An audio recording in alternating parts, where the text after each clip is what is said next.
Hello everyone, start करते हैं आज के वीडियो को जिसमें हम बात करने वाले हैं 22 जनवरी के उस क्षण के बारे में जिस समय भगवान राम की जो प्रतिष्ठा है वो अयोध्या में हो गई।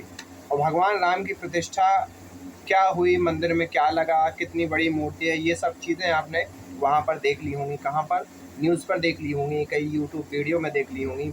यहाँ पर मैं बात करने वाला हूँ 2024 के इम्प्लीफिकेशन को लेकर कि उससे 2024 में भारतीय जनता पार्टी, जिसको नरेंद्र मोदी जी लीड कर रहे हैं, भारत के वर्तमान प्रधानमंत्री लीड कर रहे हैं, उस पर भारतीय जनता पार्टी पर किस प्रकार का प्रभाव उस पर पड़ने वाला है।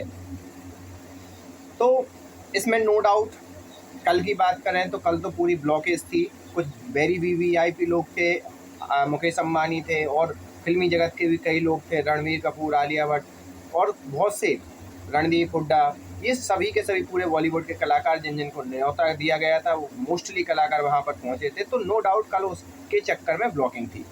खुद प्रधानमंत्री वेरी वेरी वीवीआईपी लोगों में आते हैं तो वो थे।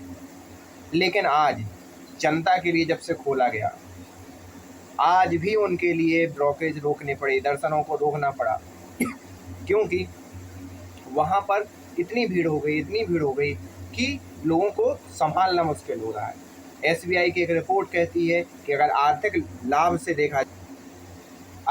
लाभ के हिसाब से देखा जाए तो ये जो यूपी का जो पर्यटक, जो टूरिज्म का सेक्टर है, उसको बहुत बड़ा बूम मिलने वाला है। और इसका कारण भी जान लो आप, क्योंकि आप देखो इंडोनेशिया मुस्लिम राष्ट्र है, न्यूयॉर्क का टाइम स्क्वायर, लंदन एंड कुछ और भी कंट्री, मॉरिशस वगैरह, जहाँ पर लोगों ने इसका जश्न मनाया, लोगों ने लाइव टेलीकास्ट देखा, लोगों ने उसके साथ खुद को जोड़ा।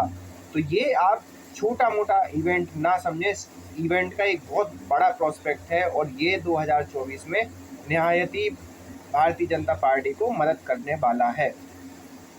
इस पर वर्ल्ड मीडिया की भी नज़र है और पूरी की पूरी मीडिया, जो भी पूरे के पूरे देश, बड़े बड़े राजनीतिक, बड़े बड़े रणनीतिकार, सबकी नज़र है। क्योंकि जब किसी भी देश में एक गवर्नमेंट का आना तय हो जाता है तो इन्वेस्टर उस हिसाब से इन्वेस्ट करते हैं आपकी मार्केट में।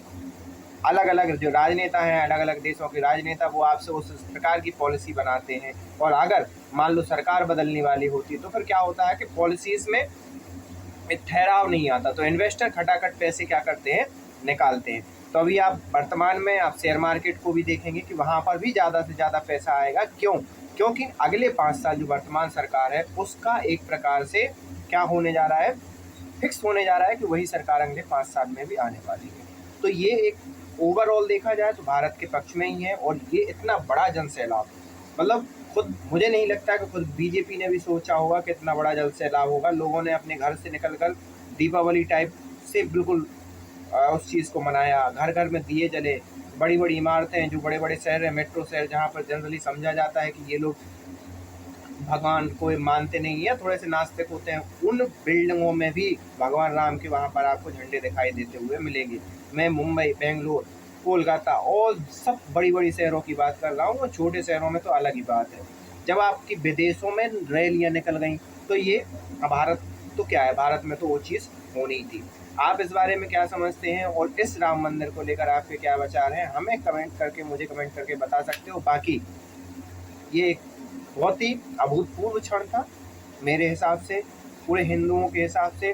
और जहाँ पर भगवान राम का जन्म हुआ वहाँ पर मंदिर बनना, ये एक नो डाउट एक बहुत अभूतपूर्व क्षण था।